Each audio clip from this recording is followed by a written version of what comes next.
Я сопоставляю приготовление пищи с актом творения. Просто, знаете, вот тесто мы что делаем? Мы вот творим. Так же, как когда-то Господь Бог сотворил землю, все сущее и человека. И творение пищи – это творение целой вселенной.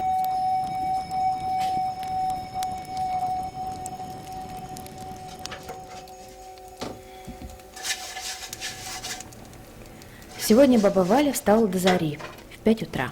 Это обычно. Корова спать не дает, дел много. Несмотря на жару, топит бабушка печь. Плывет над деревней удмурт-лоза ароматный дымок. Пыхает в ведре тесто, гремит кочергой хозяйка. Задумала она большое дело. Хочет поставить на обеденный стол горку перепечей.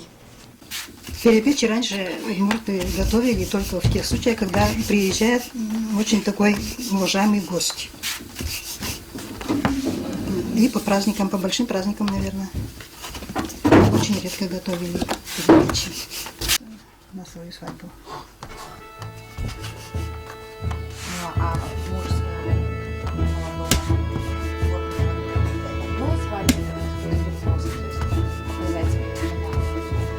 Не знаю, я не знаю. Мешано с яйцом и с луком. Накладываем. В кухне любого народа всегда есть несколько таких гостевых блюд. Русские блины и пироги, украинские вареники и борщ, бухарский плов и белорусские драники. Перепечи – очень распространенное блюдо народов Поволжья и Приуралья. Его название везде звучит одинаково. По-татарски и башкирски – перемячи, по-марийски – премеч, по-удмурски – перепечи. Знали эти открытые пирожки из пресного теста даже русские цари.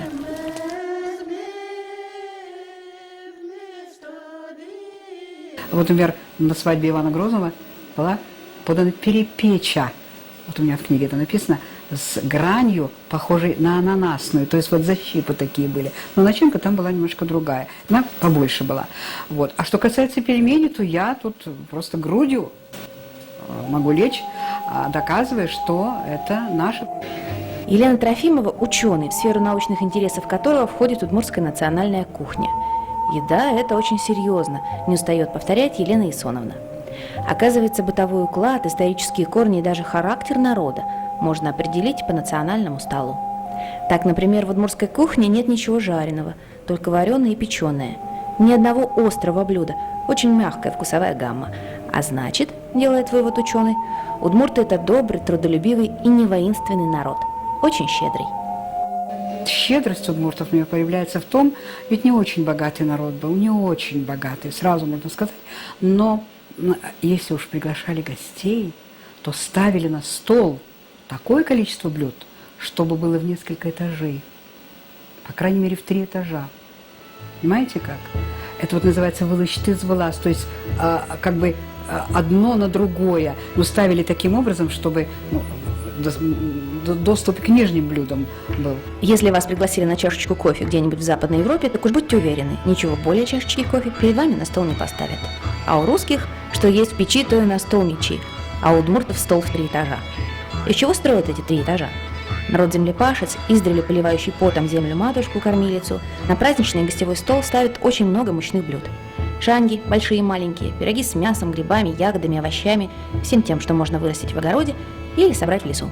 Зато толстых не было среди удмуртов.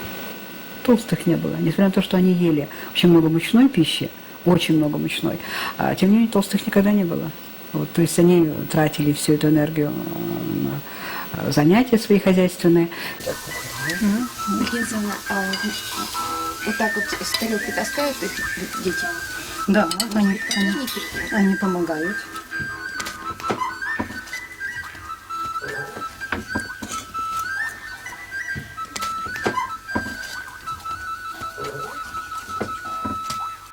Сейчас мы делаем шанишки. Тоже из пресного же теста, из такого же теста, с картошкой, столченной с пюре, как будто, да? Пюре делается с молоком, масло добавляется и тоже яйцо в пюре. И с кашей.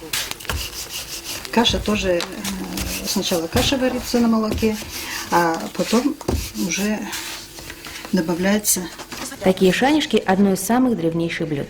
А еще более древнее блюдо, ритуальное блюдо – это каша, жук. И если в обычные дни мужчина на кухне не появлялся, то ритуальную кашу готовили только мужчины.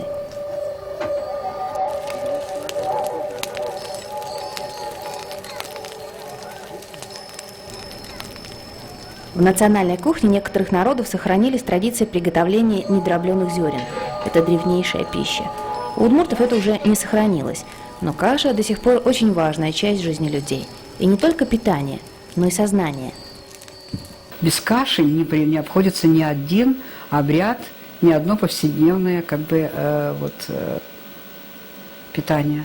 Это очень важный момент. И молодых провожают на первую брачную ночь. Варят кашу, между прочим, из нескольких видов зерен. Раздробляют эти самые. Вот в мировой этой этнографической науке это называется панспермия, так сказать, множество зерен, чтобы всякие были детки, и мальчики, и девочки, и рыженькие, и беленькие, и черненькие, всякие, как вот это вот самое зерно, из которого сварена эта каша. И много, чтобы их было. Муж, если жена, предположим, рожала, очень тяжело рожала, то муж заставляли есть пересоленную кашу. Да, это вот не только одно удовольствие мужчине, чтобы вот он помог этим самым жене в этот трудный период. Ну и самое знаменитое – это когда приглашали на кашу в честь рождения ребенка. Вот та самая зернышко, вот оно появилось, очередное зернышко.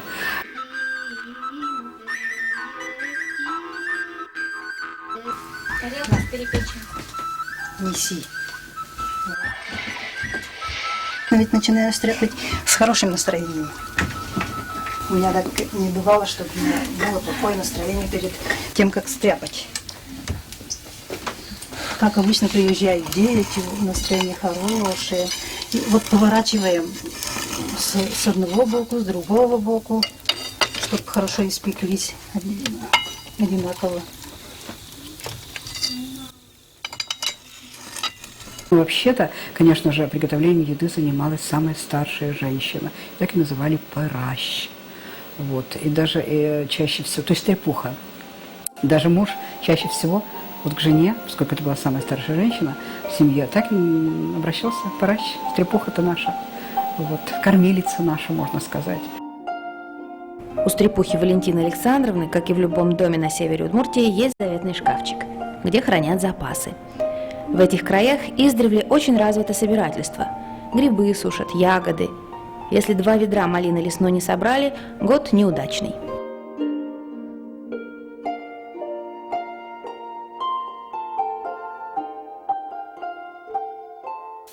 Ни рябину, ни малину, ни черни, смородину, ни сушеной ничего не купишь. Если своего нет, так уже все, не купишь. На столе дымится чай. На земле травы разной много растет, собирай не ленись, да весь год травяные чаи распевай. Летний стол, осенний, зимний и весенний отличаются друг от друга. Весной с первым теплым солнышком стряпали табани. Удмуртские табань, они очень сильно отличаются от блинов русских, я прибалтийские пробовала и другие разнообразные. Очень сильно отличаются. Казалось бы, ингредиенты те же самые, а вот вкус какой-то получается специфический.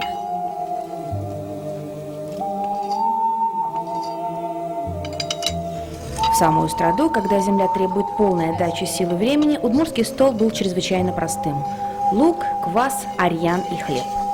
Впервые летом ели сытную пищу только 2 августа, на Ильин день. По-удмуртски – выльшит. На стол ставили все, что созрело к этому времени. Морковь, картофель, капуста. Курочки да гусочки подросли. Осенью заготавливали мясо. По первому морозцу делали кровяную колбасу. Это вкусное блюдо готовили всей семьей из крупы, чеснока и крови. И, конечно, зимой стряпали пельмени. Пельмени мы очень часто стряпаем. Ну, мы любим с картошкой тоже. Пельмени с мясом и с картошкой. Чуть-чуть картошки, чуть-чуть мяса. А вы ели когда-нибудь пельмени с редькой? Знаете, какая вкуснятина? Вот. Так что, а удмурты, поскольку это их блюдо, они его настолько разнообразили разнообразными начинками. Елена Трофимова убеждена, что пельмени – блюдо, изобретенное предками современных коми-удмуртов, еще в те времена, когда удмурты с коми-пермяками были неразделенной этнической общностью. По поводу прародины пельменей много споров, но в Удмуртии не патриотично иметь другую точку зрения, нежели у ученого Трофимовой.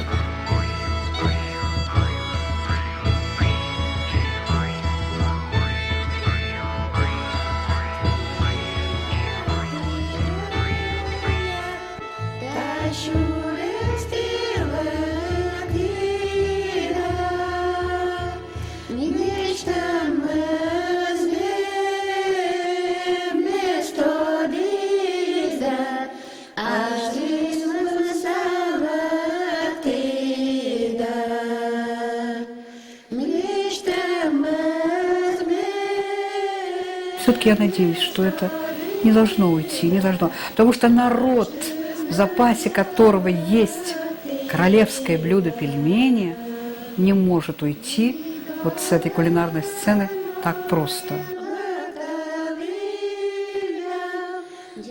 Мы есть то, что мы едим. Эту расхожую формулу стоит расширить. Мы есть то, что ели наши предки. Японцы веками ели суши, арабы – саранчу, а где-нибудь в Африке едят мясо крокодила. У нас в Удмуртии – перепечи и табани. А бананы, ананасы, мидии и шашлык для нас навсегда останутся экзотикой. И это единственно возможный вариант той мировой каши, которую сварил из нас Господь Бог.